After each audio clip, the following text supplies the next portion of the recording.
within Mexico and now possibly from the United States side of the border will have some impact on the continuing political dynamic within Mexico?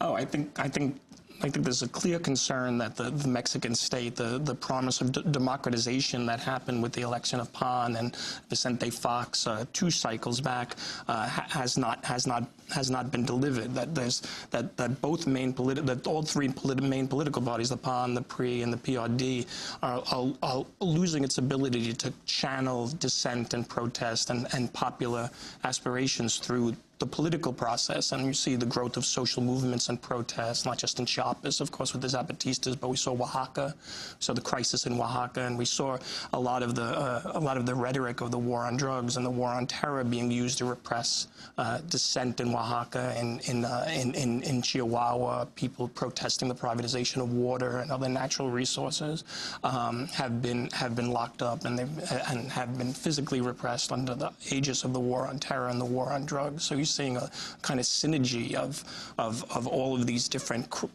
crises coming together in Mexico. President Obama is weighing the possibility of sending more troops to the border. Do you think some of that you were mentioning having to do with the economy of many more Mexicans having to come up, of not about drugs, but about people who are being squeezed all over the world?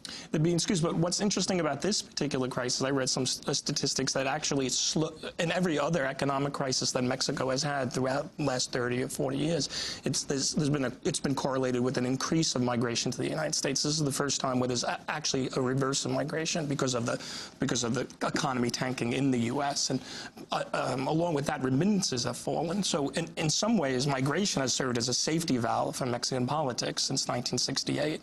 And what you're seeing is a shutting down of that safety valve, which increases the pressures that Juan was talking about within Mexican society. I'd like to ask Laura Carlson, if we could get you back in conversation here. For those of us who have had the opportunity from time to cross the border between Mexico and the U.S., there's an amazing difference between how you are treated when you're coming from the U.S. into Mexico versus from Mexico into the U.S. in terms of the type of inspection and processes that you have to go through. As Paul Helmke was suggesting, maybe if the Mexican Army would start searching cars coming from, or trucks coming from the United States into Mexico, they might be able to interdict many of these weapons that are coming in illegally.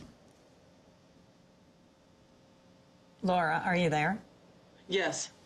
Could you respond to that? Well, I think there's a complete double standard in terms of what is really a transnational problem. Everyone recognizes it's a transnational problem, and the way that it's viewed in Mexico and the United States. By talking about spillover and many of the measures the Merida Initiative included that focus only on the Mexican responsibility for this problem, what the United States is doing is washing its hands of these kinds of problems, including the gun running, as well as being the largest market and the reason for existence for these drug cartels. When there's drug activity in the United States, it doesn't mean it's spilling over from Mexico.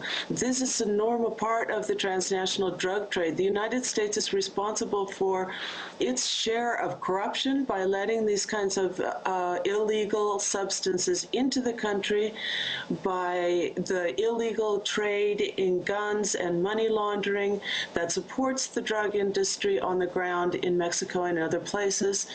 And so by pushing the entire onus of this onto Mexico, it's releasing itself from responsibilities in many ways that's completely unacceptable, and creating an image that there's a contagion coming from the South, which is Mexico, into a fundamentally healthy organism, which is U.S. society, and we all know that isn't true.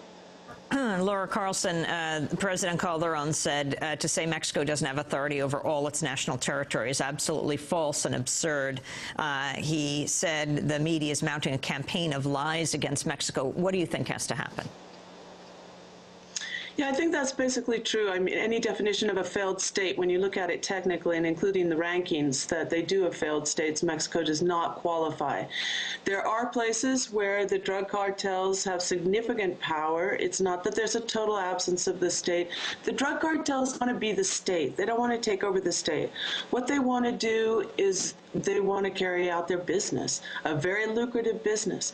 What I think has to happen is that we have to get rid of this failed drug war model, and we have to start looking at other options. The Latin American Commission on Drugs and Democracy that was run by former Mexican President Ernesto Zedillo, former Brazilian President Fernando Enrique Cardoso, and former Colombian President Cesar Gaviria came out with a recommendation saying it's time to completely change course on this. What we have to do is start looking at illegal drug use as a public health problem, cease to criminalize it, stop having these confrontations, bloody confrontations in the street with the drug cartels, and focus repressive measures just on organized crime.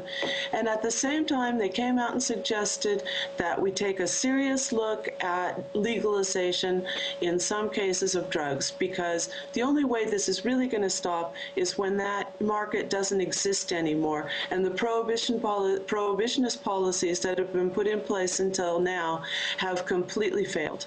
Greg Grandin, on a different note, Salvador elections on Sunday.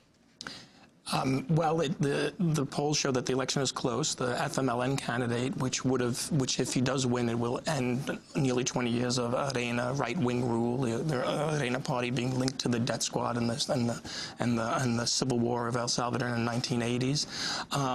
Mauricio Funes was well ahead in the polls, but there's been a major scare campaign. That's the candidate of the FMLN. That's the candidate of the FMLN. There's been a major scare campaign over the last 2 or 3 months along the lines of what happened in Mexico, bringing it back to Mexico with Manuel López Obrador in 2006, which linked him to Chavez, and López Obrador was well ahead in the polls, scheduled to win, and at the last minute it came in very close. Peru, we saw the same thing. So there's been an orchestrated attempt to link Funes with Chavez and also with the FARC in Colombia, and scare Salvadoran voters into voting once again for Arena. We saw the same thing in 2004. Key to this, as you mentioned in the opening, is threatening the temporary protection status. There's about 2.5 million Salvadorans in the United States. Hundreds of thousands of them are here under what's known as a TPS, temporary protection status, that was implemented in, I think, 1989, 1990. It was a recognition of the out-migration exile resulting from the violence of the Civil War in the 1990s. And it's almost been a ritual of U.S. politics every time there's an presidential election in El Salvador to threaten to revoke that TPS status. What you saw in El Salvador was headlines blared among all the right-wing newspapers, which is completely controlled by Arena or affiliated with Arena, announcing that Congress threatens to cut off TPS and remittances will fall, and all of this alarmism. The Obama administration, the State Department, issued a neutrality statement yesterday. It was about a paragraph long, but it's not getting any attention within the Salvadoran press, and certainly not the headlines that the statements by Dan Burton and other Republican congressmen have received. Well, we'll certainly follow that story on Monday, what happens with the Salvador elections on Sunday. I want to thank you all for being with us. Greg Grandin, professor of Latin American history at NYU. His forthcoming book called Fordlandia, The Rise and Fall of Henry Ford's Forgotten Jungle City. Laura Carlson with us from Las Cruces, New Mexico. She is with the Center for International Policy. And finally, Paul Helmke, president of the Brady Center to Prevent Gun Violence, speaking to us from Washington, D.C. When we come back, a debate on a bill that is extremely significant, could change the face of labor in this country. Stay with us.